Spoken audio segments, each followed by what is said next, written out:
ఎండ్రికాయ అంటే వాడు ఎప్పుడు ముందుకు పోడు, వాడు అడ్డమే పోతుంటాడు. అంటే వాడు స్ట్రేట్ పోడు, అడ్డం పోతుంటాడు, వాడిని వీని గెలుపుతుంటాడు. ఎండ్రికాయ పిల్ల అంటదట, అయ్యి ఏం నాయన నాకు నువ్వు సక్క ఓ నీకు నేర్పి అంటే, ఊకోబే సక్క ఓదురా అలాగనే అవుతావు, అడ్డమాట వీని గెలకాలంటే అంత ఎండ్రికాయ. ప్రపంచ దేశాలు అంతా పోటీలు పెట్టారు, మీ దేశం నుంచి ఏ గొప్పతనం ఉండదో అది మీరు పార్సల్ చేసి పంపించమని చెప్తారు. అన్ని దేశాల నుంచి ఒక్కొక్క వాళ్ళ దేశ సంపదని పంపించారు. అయితే మన ఇండియాకైనా కూడా పోయింది, అది వితౌట్ ప్యాకింగ్ పోయింది.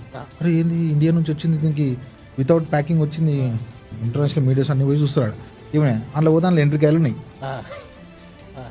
అరే ఏం రాయి ఒక్కడికే బయటకు వస్తలేవు అన్నీ ఉన్నాయంటే, సార్ యూ డోంట్ వరీ అంటే మీరు ఏం టెన్షన్ పడకండి, అవి ఏవి కూడా బయటికి రావు, మేము ఇండియాకైనా పంపించిన వాడికి. ఒకడు మీది పోతుంటే ఇంకోటి పట్టుకొని గుంస్తుంటాడు. మీరు ఏం టెన్షన్ పడకుండా సార్, అవి ఎక్కడ పోవు, అవి ఎవరిని కట్ చేయరని. ఒకడు మీది కోతుంటే కిందికి ఒకటి పట్టుకొని కూర్చుంటాడు, ఇదే కథ అని చెప్పిన.